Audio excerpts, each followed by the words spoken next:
aja ya. Yang pertama memang tidak bisa dipisahkan tadi pelayanan BPJS antara BPJS-nya sendiri, kami di Vaskes, baik itu FKTP ataupun FKTRL, baik itu profesi ataupun dinas kesehatan ya. Ini suatu komunitas yang saling membantu tentunya. Masalah-masalah yang kami temui yang pertama adalah misalnya nih regulasi berubah-berubah ya. Terus juga keekonomian tarif, terus juga kendala klaim, terus transparansi kurang dan pembatasan layanan. Lanjut. Nah, terkait regulasi, pertama yang teman-teman saya mewakili rumah sakit swasta, 65% lebih rumah sakit itu lebih kurang hampir 2.000 adalah rumah sakit swasta tentunya ya. Ini Pepres terkait kelas rawat inap standar, memang ini sudah dibahas dengan DJSN dan lain-lain ya. Tanggal 21 Juli 2025 ini akan diberlakukan. Sebetulnya implementasi kami di rumah sakit itu kemarin di Desember dan tahun lalu juga dalam kredensialing dengan BPJS itu sudah berlaku sebetulnya. Dari 12 kriteria itu sudah dilakukan sebetulnya ya di lapangan, sehingga tentunya banyak vaskes-vaskes kita yang tereliminasi dalam masalah jumlah tempat tidurnya ya, karena memang harus jaraknya terus juga fasilitasnya dan lain-lain itu disesuaikan. Sebetulnya itu sudah ya, hanya saja yang terus terang sampai kami sampai sekarang tuh masih bingung nih Pak Niko. Jadi sebetulnya karena satu sisi nantinya satu tarif, tapi kelasnya standar semua katanya. Tapi satu sisi masih ada yang bilang ada standar kelas yang kamarnya 2 tempat tidur, ada yang 3 tempat tidur, dan ada yang 4 tempat tidur. Nah sampai sekarang pun teman-teman di pelayanan itu belum tahu kepastian itu. Jadi yang nanti mau launching di 1 Juli 2025 itu apanya? Karena selama ini sebetulnya sudah berjalan dalam aspek fasilitas ya. Memang dalam memenuhi aspek fasilitas kami di swasta tuh terus terang berdarah-darah ya, karena kami tidak ada sepeser pun subsidi dari pemerintah daerah ataupun dari kementerian, yaitu betul-betul mandiri dari kami gitu ya. Jadi persiapan itu sangat berdarah-darah sebetulnya dari kami. Nah jadi kepastian tarifnya kami belum tahu ya. Terus juga di peraturan itu 40% adalah kelas standar kami di swasta. Sedangkan kami di swasta tentunya saat kondisi sekarang hampir banyak lebih rumah sakit yang melayani JKN itu lebih dari 65% sampai 70% lebih malahan. Tempat tidurnya itu dipakai untuk merawat pasien-pasien JKN. Nah, yang kedua adalah Permenkes mengenai e-medical record. Memang ini sudah kita lewati ya, tapi masih kita akui masih banyak vaskes yang masih belum memenuhi ini ya. Masih banyak vaskes-vaskes yang berusaha untuk memenuhi ini. Yang ketiga, ini masukan ya. Ini ada Permenkes 51 tahun 2018. Sebetulnya ini dari Kementerian Kesehatan sudah keluar Pak Mahlil, tapi implementasinya di rumah sakit itu belum bisa.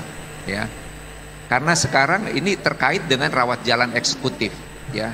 Jadi bagi orang-orang yang punya asuransi ataupun orang yang jaminan perusahaan selama ini ya memakai jaminan asuransi ataupun perusahaannya, karena kalau rumah sakit punya poliklinik atau klinik eksekutif dia harus kerjasama dulu dengan BPJS.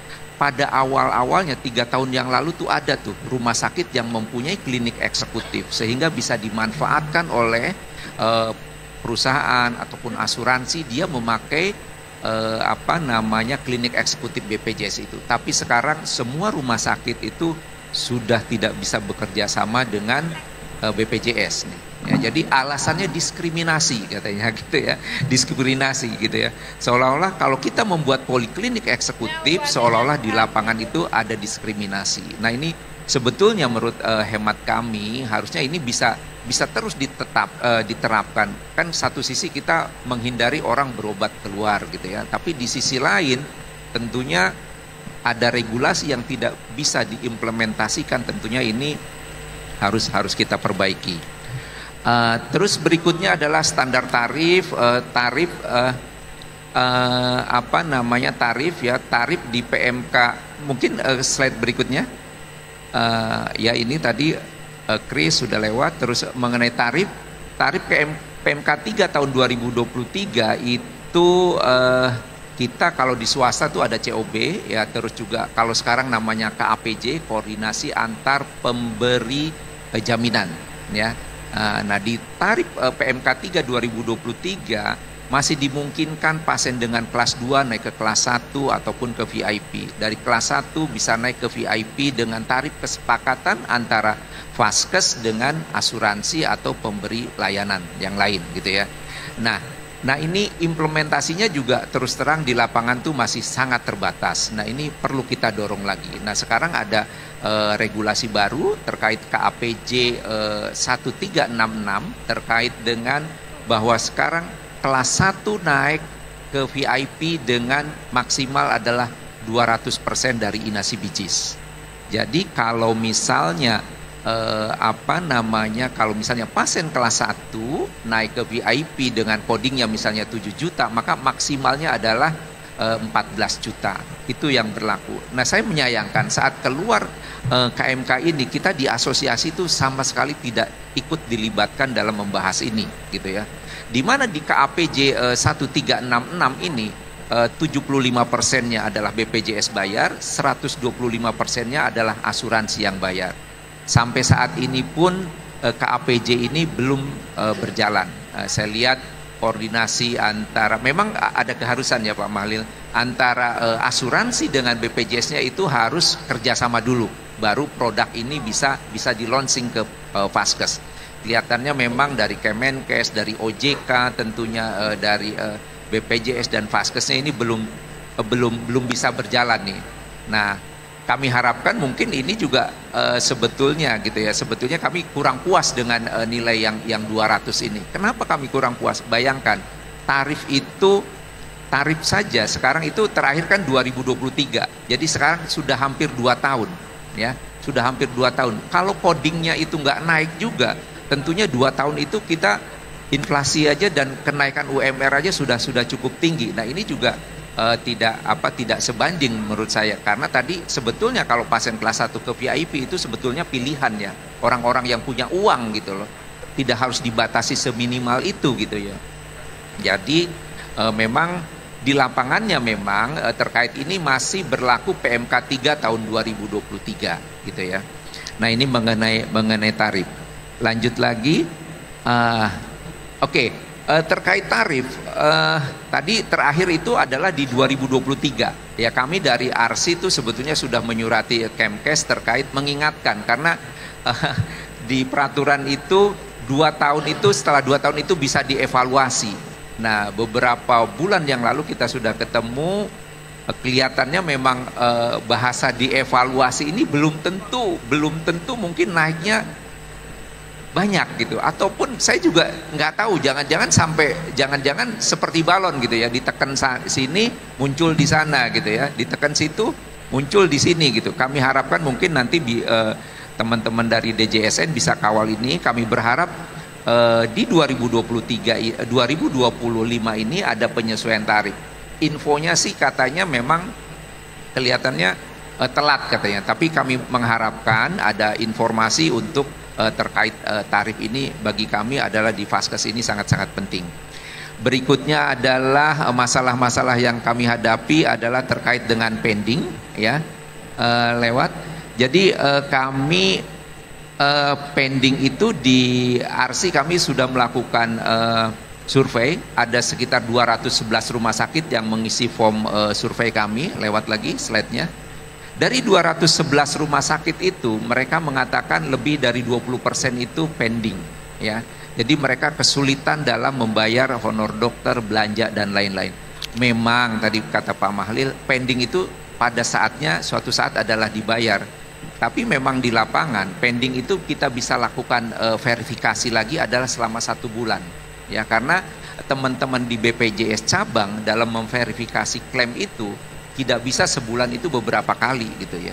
Dia memverifikasi klaim satu Vaskes sebulan itu dilakukan sekali, sehingga pending itu sebetulnya bagi kami di Vaskes itu sangat mengganggu sekali cash flow. Pertanyaannya dari teman-teman, kok pending ini baru 3 bulan sama 4 bulan terakhir ini aja sih gitu ya. Dulu-dulu nggak ada gitu sampai separah ini gitu ya. Nah ini pelajaran bagi kita di Vaskes. Tentunya kami di asosiasi juga terus berkomunikasi bagaimana teman-teman di Vaskes ini untuk bisa lebih sadar, lebih bagus lagi dalam hal administrasi, kira-kira penyebabnya di mana, pendingnya. Kita juga terus terang, kita juga di Vaskes harus berkaca diri juga untuk memperbaiki klaim-klaim itu supaya suatu saat klaim itu tidak dilakukan pendingnya sebanyak itu gitu ya. Baik, lanjut lagi. Nah ini surat kami, lanjut. Saya lompat-lompat, ini pending yang kita lakukan, lanjut. Nah terkait verifikasi klaim ya, tadi saya sudah sampaikan. Terkait juga audit klaim nih ya, audit klaim yang telah dilakukan oleh teman-teman di BPJS ini juga mendapatkan keluhan dari teman-teman. Bayangkan layanan yang sudah 6 bulan, kadang-kadang sudah setahun yang lalu diaudit dan kita harus mengembalikan. Di saat itu pun rumah sakit ada pending klaim, jadi cash flow-nya itu lagi nggak bagus. Dan mohon maaf Pak Mahlil, kadang-kadang saat kita diaudit klaim, kita hanya punya waktu beberapa minggu untuk menandatangani audit klaim itu untuk dikembalikan. Tidak ada waktu untuk bisa bernego lebih lanjut. Kalau kita tidak mengembalikan, hukumannya tuh agak berat juga gitu ya. Hukumannya agak berat tuh dievaluasi untuk PKS selanjutnya.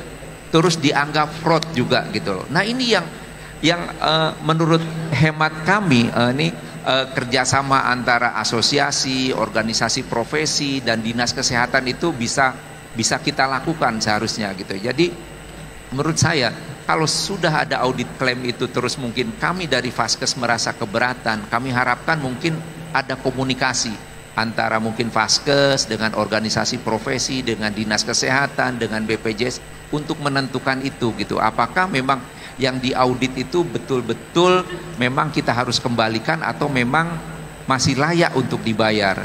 Nah ini kadang-kadang kekuatan kami di rumah sakit itu kalau berhadapan dengan teman BPJS itu udah mati rasa gitu ya, sudah kalah gitu loh. Jadi kami harapkan teman-teman di rumah sakit juga memanfaatkan nih asosiasi ARSI, Persi ataupun ID-nya dan lain-lain untuk berkomunikasi itu. Jadi memang berat kalau teman-teman rumah sakit langsung berhadapan dengan BPJS gitu ya. Terus terang nih keluhan cukup banyak gitu ya. Jadi pending klaim itu dihadapkan cuman beberapa minggu harus dikembalikan, harus tanda tangan. Kalau nggak tanda tangan evaluasi PKS. Kalau nggak evaluasi PKS terus dianggap fraud. Nah ini cukup berat kami di rumah sakit. Nah berikutnya lagi adalah pembatasan layanan ya, pembatasan layanan tadi teman-teman sudah dibahas. Terus terang saya sedih juga, pernah saya ke daerah di Jawa Tengah, ada di kabupaten itu ada satu dokter bedah saraf, dia hanya di RSUD saja gitu, terus dia mau naruh SIP-nya di rumah sakit swasta harus nunggu sampai berbulan-bulan. Padahal kenapa nggak bisa dilakukan di RSUD? Karena ICU-nya udah penuh dok gitu, saya nggak bisa melakukan itu gitu ya, nggak bisa melakukan tindakan itu, ICU-nya udah penuh, saya nggak bisa melakukan, padahal pasien udah yang membutuhkan bedah saraf itu udah antri, sedangkan dia ke rumah sakit swasta butuh diverifikasi lama, bisa 6 bulan sampai 9 bulan. Tentunya tidak hanya ini aja, ini contoh kasus aja ya, mungkin teman-teman yang subspesialistik yang lain juga banyak yang seperti itu. Padahal di sisi lain pemerintah suka menggaungkan, oh kita tuh masih kurang dokter di fasilitas kesehatan ya, kita masih kurang tenaga medis. Tapi di sisi lain saya juga miris, banyak sejawat yang mau bekerja di rumah sakit swasta itu harus menunggu dulu untuk beberapa waktu. Ya bayangkan STR SIP itu kan ibaratnya tuh SIM kita ya, untuk mencari nafkah kita juga ya, untuk berbakti juga gitu ya. Nah ini harus menunggu cukup lama. Nah ini juga tolong dipertimbangkan. Jadi memang harusnya itu bisa lebih cepat lah gitu ya, bisa lebih cepat dilakukan. Oke, berikutnya lagi terkait pembatasan layanan. Kita tahu sekarang teman-teman di rumah sakit pemerintah sedang membangun hampir 14 rumah sakit vertikal yang cukup canggih, alat-alatnya canggih, ya. Terus juga saya dengar akan membangun rumah sakit tipe C yang lengkap juga gitu. Nah, bagi kami sih ya alhamdulillah ya. Tapi tolong, kami di Vaskes swasta juga banyak teman-teman kami yang sudah punya alat itu, yang sudah punya pelayanan itu, tapi kan mau PKS itu masih belum bisa gitu loh. Nah ini jadi saya harapkan kementerian juga harus bisa memanfaatkan kami di Vaskes swasta itu ya sebagai sebagai aset juga untuk memberikan layanan ke masyarakat ya. Jadi jangan dilihat jangan dilihat Vaskesnya, tapi dilihat pelayanan yang diberikan ke masyarakat itu tentunya mempermudah akses masyarakat untuk mendapatkan layanan. Oke, lanjut. Oke. Nah, ini upaya-upaya yang kita lakukan. Harapan kami melibatkan asosiasi dalam membuat peraturan, meningkatkan kesejahteraan nakes dan Vaskes. Ada kolaborasi antara BPJS Kesehatan, rumah sakit swasta, terus juga organisasi profesi, dinas kesehatan, Kementerian Kesehatan dan lain-lain. Terus transparansi dalam verifikasi dan pembiayaan, regulasi dibuat fleksibel, ya, sederhana. Ya mohon maaf ya, kami mengkritisi terkait dengan peraturan yang dikeluarkan Kementerian Kesehatan yang membuat berdarah-darah juga kami di rumah sakit swasta. Bayangkan bahwa rumah sakit harus mempunyai ICU ya 10% ya, 70%-nya itu harus punya ventilator ya, padahal banyak rumah sakit utilisasi ventilatornya itu sangat-sangat rendah gitu. Akhirnya terpaksa harus beli dan alatnya itu jadi stuck, tidak dipakai. Bayangkan satu ventilator bisa 600 juta, 700 juta. Dia kalau tipe D dia harus punya hampir 3 ventilator, dan dari 3 ventilator kadang-kadang mungkin terpakai 1, 2-nya mubazir. Kalau kita tidak memenuhi itu, tentunya kita tereliminir gitu loh. Jadi tolong dalam membuat regulasi ini ya Nusantara gitu ya, tidak hanya Jakarta saja, mungkin teman-teman di daerah juga harus diperhatikan, Vaskes di daerah juga harus diperhatikan. Ya, tantangan kita ke depan tentunya nanti saya juga setelah kris ini rumah sakit juga mungkin nanti akan gonjang-ganjing dengan rumah sakit berbasis kompetensi ya. Sampai sejauh mana nanti kalau rumah sakit berbasis kompetensi, bagaimana dengan pembayarannya ya. Nah, ini juga kami sangat khawatir dengan teman-teman di Vaskes di daerah-daerah yang untuk mencari dokter full timer saja itu sangat-sangat sulit gitu ya, apalagi nanti di dalam rumah sakit berbasis kompetensi kita harus punya dokter full timer, harus punya tenaga-tenaga medis tertentu sehingga rumah sakit itu masih bisa memenuhi untuk kerjasama dengan BPJS. Lanjut. Nah, ini kesimpulannya. Oke, jadi Arsi berharap pengawasan dan pelaksanaan kebijaksanaan JKN ini bertujuan untuk meningkatkan kesejahteraan masyarakat, nakes dan rumah sakit swasta. Lanjut, jadi sebetulnya kami sebetulnya kami beberapa bulan lalu tuh ada ide teman-teman dari ID, ada dari PPNI, dari PDGI, terus juga dari asosiasi Vaskes yang lain. Kita diskusi, coba kita memberi masukan dalam hal-hal terkait kesehatan ini, coba kita berusaha satu suara gitu. Jadi supaya lidi itu, kalau misalnya lidinya itu dikumpulkan mungkin jadi satu kekuatan gitu. Ya, kami berharap dari hasil diskusi-diskusi yang informal yang kita lakukan itu mungkin nanti akan membuat kesimpulan sehingga nanti kita bisa memperkuat untuk semuanya. Tentunya bukan untuk kepentingan kami di asosiasi, bukan kepentingan di ID, bukan kepentingan di organisasi profesi yang lain. Tentunya kita kepentingannya adalah untuk bisa berkontribusi masyarakat ini mendapatkan layanan yang terbaik. Mungkin itu saja dari saya. Wabillahi taufiq wal hidayah. Wassalamualaikum warahmatullahi wabarakatuh.